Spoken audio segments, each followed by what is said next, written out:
Welcome to Live from Mars. My name is Alex. You may know me as Mars from TikTok, Instagram, this podcast, wherever you've come to find me. Welcome back. And today's episode is going to be a special one because we have some exciting personal updates and also an incredible new album to dive deep into. We're talking all things Ariana Grande's Eternal Sunshine Deluxe, Brighter Days Ahead. But before we get into the new album, we're going to go through what's happening on the Billboard charts this week, what's happening in the music industry this week, and some cool new releases along with that. So we've got a jam-packed episode today, but before I get into it, if you are not already following the Live from Mars podcast on Apple Podcasts, Spotify, Amazon, wherever you're listening, please make sure you hit the follow and subscribe button. It means the absolute world to me. That is how we get this podcast to grow and get really cool, exciting guests on here. I have some really cool names in the pipeline, so you're going to be very excited when you see them. And if you're following, you'll be notified immediately when a new episode is released, so make sure you do that. And without any further ado, let's get into these exciting personal updates because I've got a lot to share. So today is actually Sunday, March 30th. You will be hearing this episode tomorrow, but I woke up this morning to something I have quite literally been dreaming about since the moment I started creating content online. We finally hit 100,000 followers on TikTok. It is honestly like really hard for me to imagine that number of people all following this account and me and the content I'm creating, and there's something just like really meta and crazy about it that I can't mentally process it. But hitting 100,000 followers is something that I've been dreaming about since I started creating content back in May 2021. And hitting 100,000 followers just has me reflecting on this whole crazy content journey that I've been on. I actually shared my entire story of how we got to this point in the very first episode of this podcast, so if you haven't listened to that, I would definitely recommend go checking it out. But the quick little summary version is that I started creating content on the internet about music because after so many years of being a chronic Twitter user and stalking radio charts and reading album reviews from my favorite publications, during the pandemic, I just remember sitting there thinking like, I love writing, I love music. I've always wanted to write reviews of albums in like a formal way. Let's just try it. So I did. I created my own music review blog. And after about a year of doing it, I started to feel a little burnt out because no one was really finding the articles and the reviews organically. I would text out my friends and family links to my reviews, but it wasn't getting any kind of organic traction. And I realized that as I was so addicted to scrolling through TikTok on my own phone and watching these content creators who I admired, that this was the best way to market myself and the music reviews that I was doing. But I was too afraid to post anything about myself, my face, my life, my voice, anything, you name it. And from 0 to 5,000 followers, I never once showed my face on camera.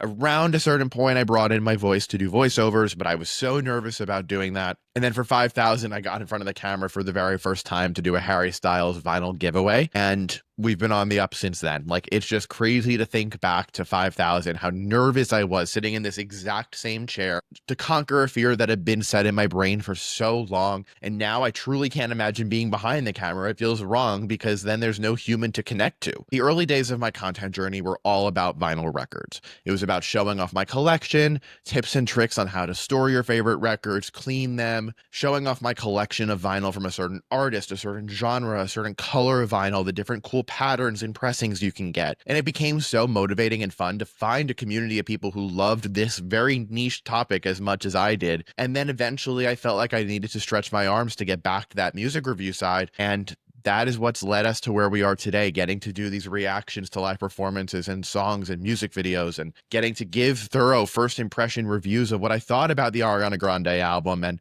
getting to work with artists and getting to help them promote their music. Like, this is exactly what I always dreamed of being able to do. So the fact that there are now 100,000 people who are bought into this, who are believing in this, who are offering support, it's just so deeply touching and personal. And I'm so grateful. Thank you, thank you, thank you times 100,000 for making this dream of mine come true. So to celebrate this incredible milestone, I want next week's Live from Mars episode to be an Ask Me Anything. I get questions from you guys every single day, going from personal questions about me and my life to questions about the music that I'm enjoying, you guys recommending me music. Throughout the week, there's going to be a poll on my Instagram story and the broadcast channel. And if you want to drop a comment on this podcast, whether you're on Spotify, YouTube, wherever, feel free to do it. I'm going to take the best questions and I'm going to sit down and air out my dirty laundry. Let's talk and let's get into this week's chart update. It is time for our weekly chart rewind, so I'm going to go through what's happening over on the Billboard Hot 100 and the Billboard 200 charts.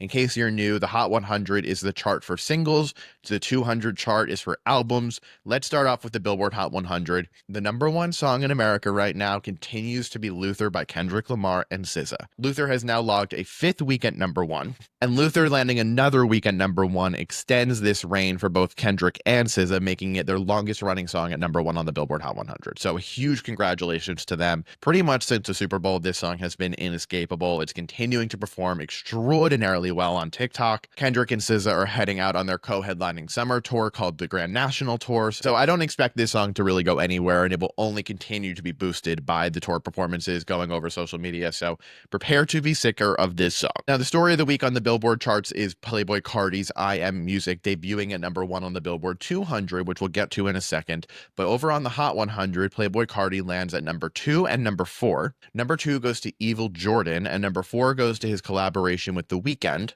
called Rather Lie. Smack in the middle of these two songs at number 3 is Die With a Smile by Lady Gaga and Bruno Mars. Die With a Smile is somehow continuing to outperform everyone's expectations. Back in August, when this song was first announced, everybody kind of figured that with a Gaga and Bruno duet, this song was going to be big. I don't think anyone expected it to be as big as it actually is right now. It's been on the charts for over 6 months. It logged yet another number one hit for Gaga and Bruno. And with this being a part of Lady Gaga's Mayhem album, you're seeing that continued success for Mayhem as well on the albums chart.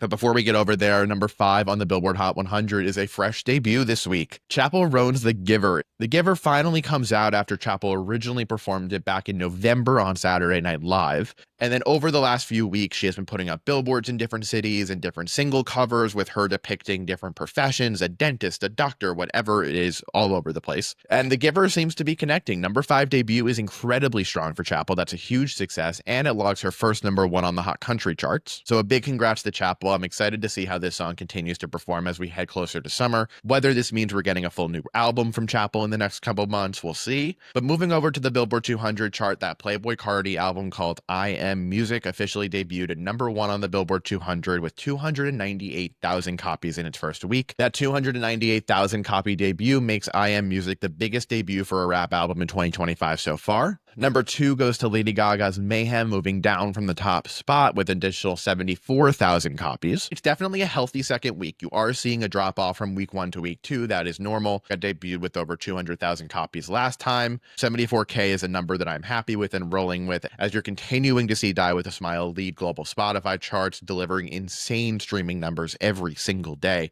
You're also seeing Zombie Boy become a little bit of a TikTok hit with this viral dance going around. So I'm excited to see if that has any longevity on the charts. And the rest of the top 5 is actually made up from albums that were once at number 1. At number 3, you have Kendrick Lamar's GNX. Following Kendrick is Party Next Door and Drake's collaborative album, Some Sexy Songs for You. And lastly, at number 5 is SOS by SZA. And that is our chart rewind. Now let's get into what's happening in the industry this week because it's a lot of really good stories.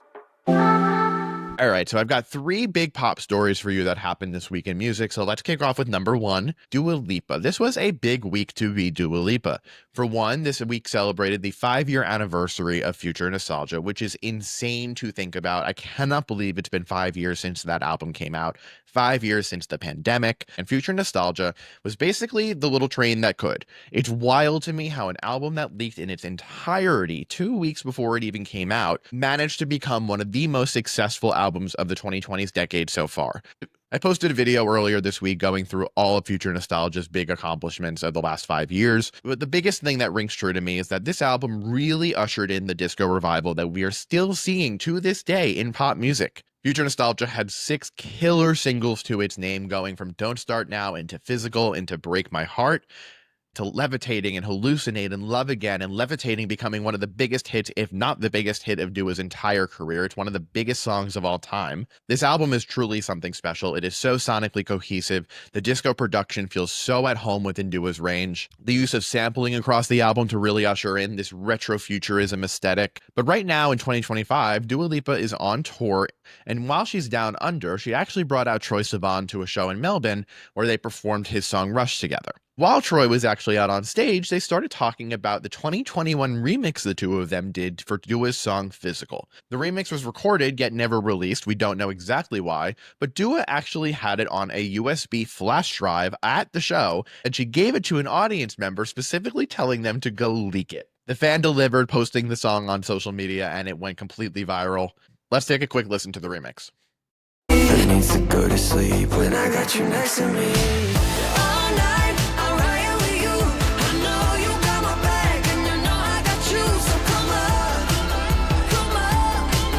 come on, let's get physical. Now this Physical remix is officially on streaming services as part of this week's New Music Friday. It's so funny to me how Dua just casually gave the USB drive to a fan, telling the fan to go leak the song. It's just another way of strengthening that artist-fan connection.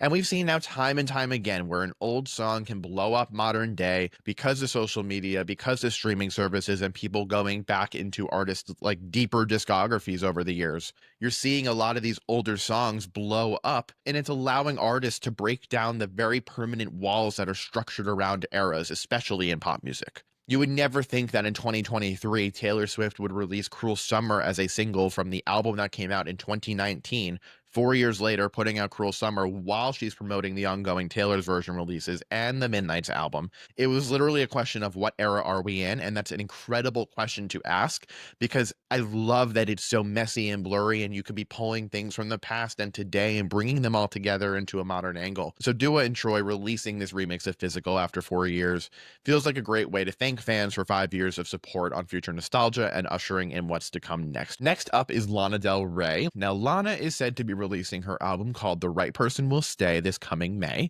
It will be her 10th studio album, which was originally supposed to be a country Americana inspired album. It's to be determined if that album that she originally teased after Did You Know There's a Tunnel Under Ocean Boulevard, that was supposed to lean more country, that saw her releasing some country covers over the last year, if that album is actually The Right Person Will Stay, or The Right Person Will Stay is something completely different. Lana has been teasing a song on this album called Henry Come On.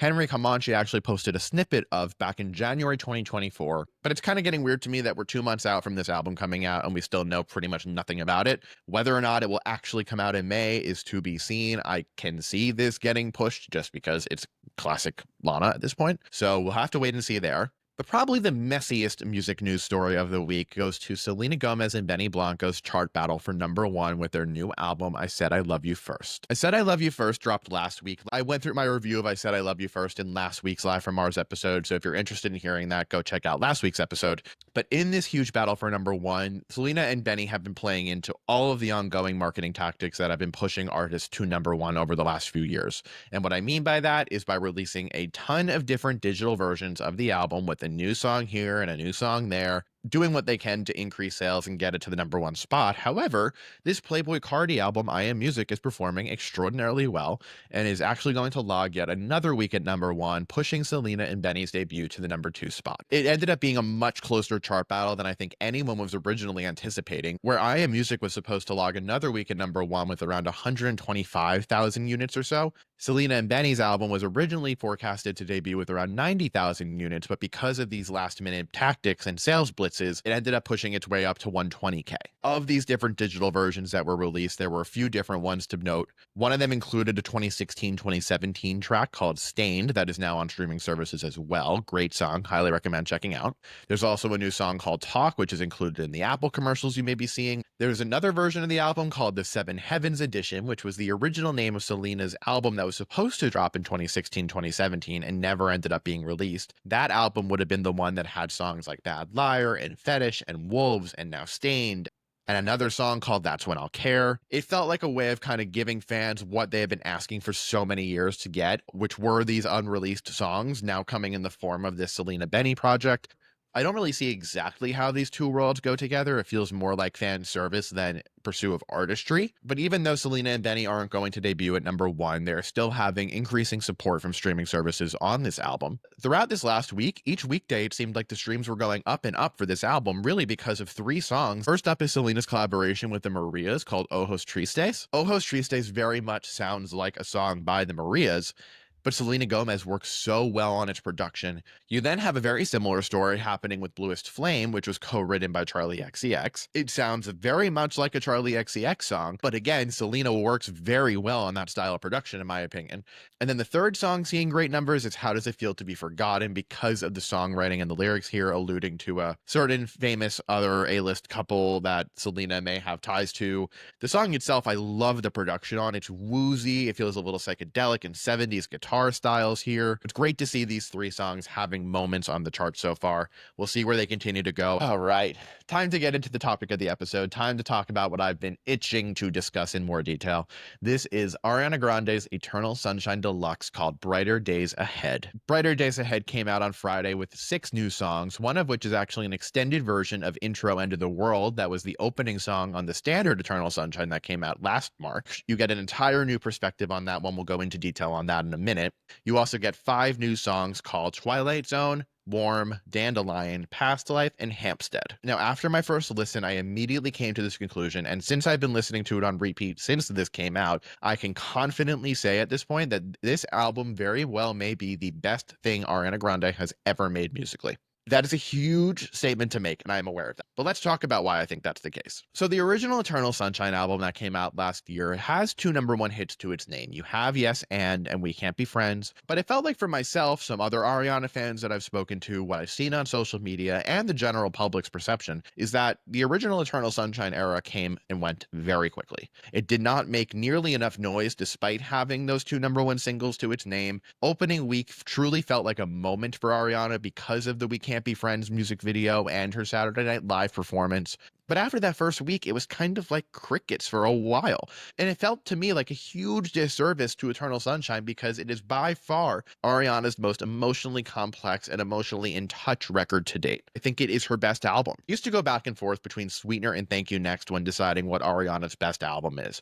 On Sweetener, you have this avant-garde style of production because of a producer like Pharrell bringing in these sounds that were not conventional to pop music in 2018, not something Ariana Grande had ever really touched before. Her to tap into that quirky left field side of her energy. Then on the other hand, you have Thank You Next, which is one of the more iconic album rollouts in modern day pop music. From the groundbreaking lead single name-checking her famous exes and the music video paying homage to classic 2000s films, to 7 Rings, to Break Up With Your Girlfriend, I'm Bored, the fact that she released an entire new album 6 months after Sweetener had come out, trying to overtake the norm that pop musicians should be releasing a new album every year, every 2 years on very strict era cycles. Ariana wanted to forego that expectation and tap into what rappers and hip-hop artists have been doing for years and years and years, putting out music whenever they felt inspired to do so. But now, after hearing Eternal Sunshine and living with it for this long, and now having the Brighter Days Ahead editions, I truly feel like this is the best thing Ariana has ever made because of the complex songwriting.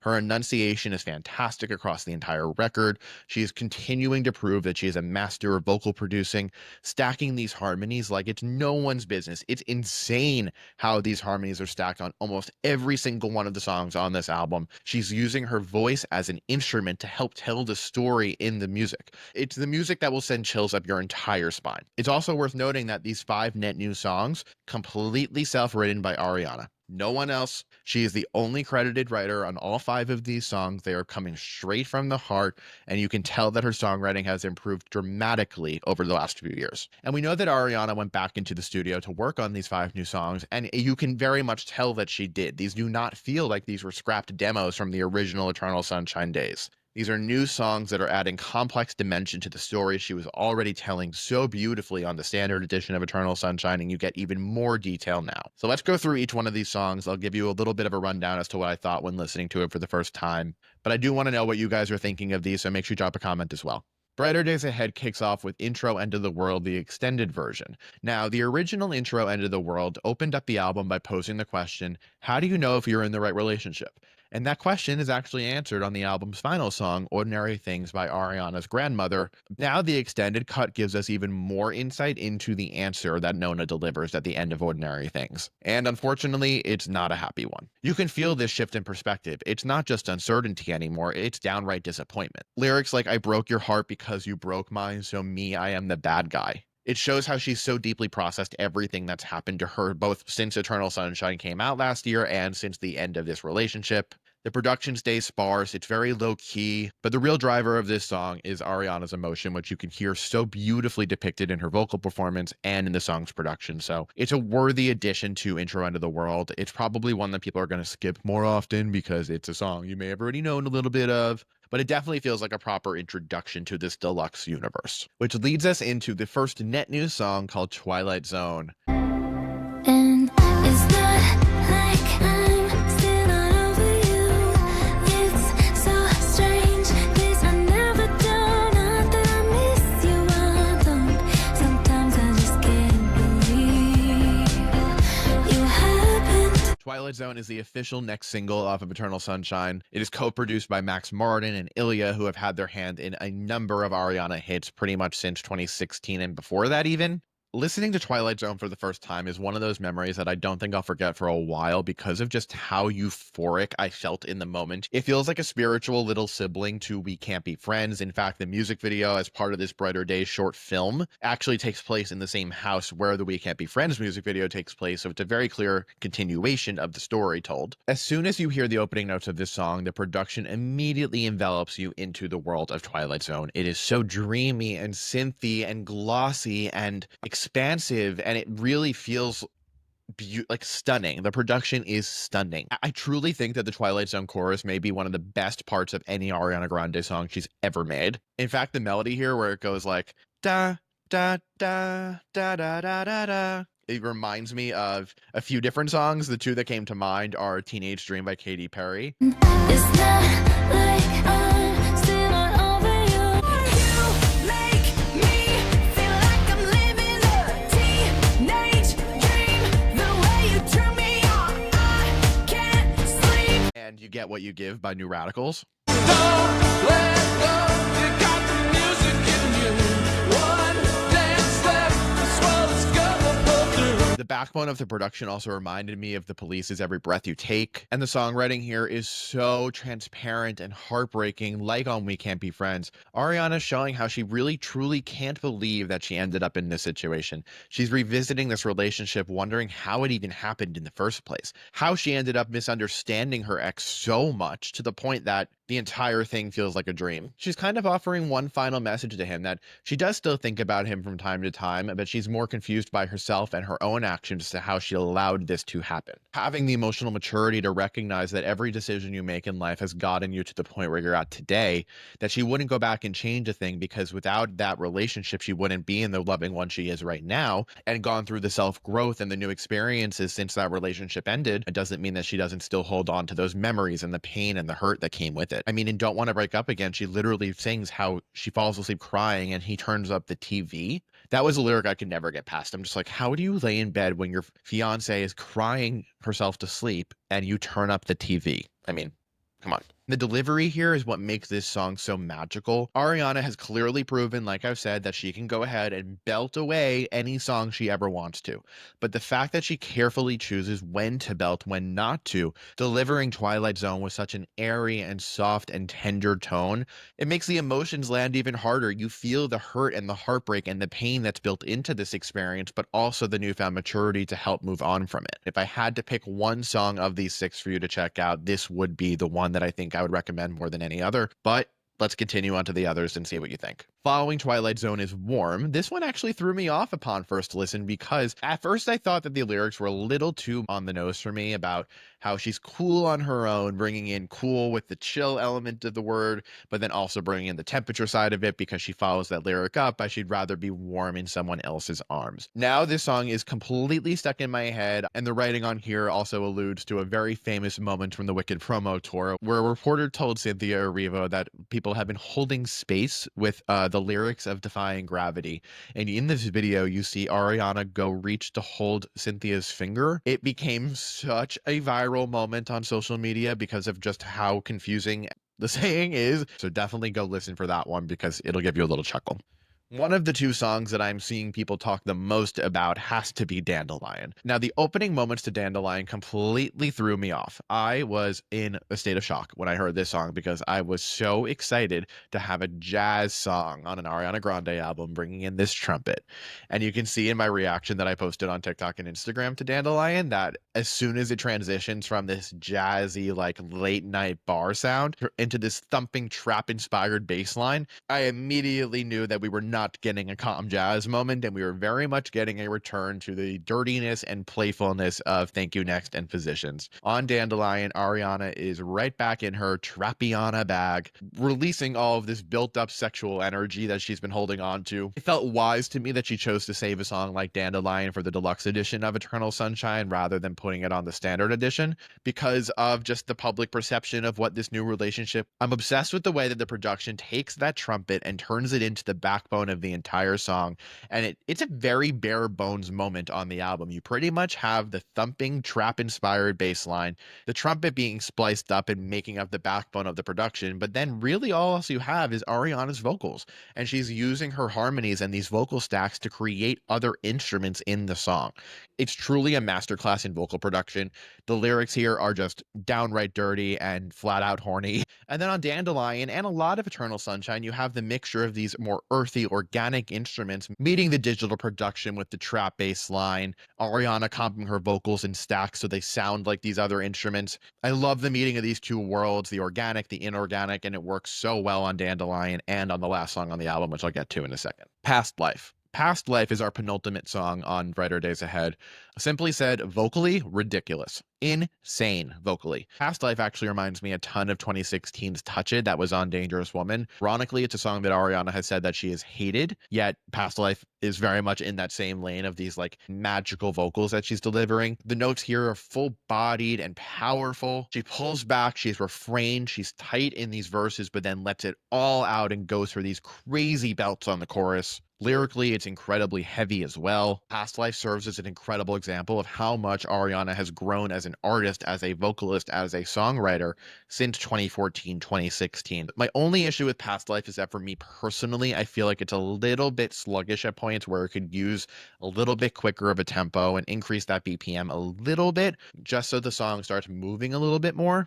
But that is such a me thing. The song itself is so great. And then we close things up with Hampstead. Now, Ariana, before the Eternal Sunshine Deluxe album came out, said in an interview that Hampstead may just be the most personal song she's ever written and her favorite song she's ever written. It's a bold claim that holds the fuck up. It is stunning. The piano that welcomes you into Hampstead feels old-timey, like you were sitting at a 1910s piano bar in some western town or a small city. The songwriting is some of her best ever, with an incredible callback to Position's closer POV, which up until this point had that #1 Ariana ballad spot on lock. Now I'm not so sure.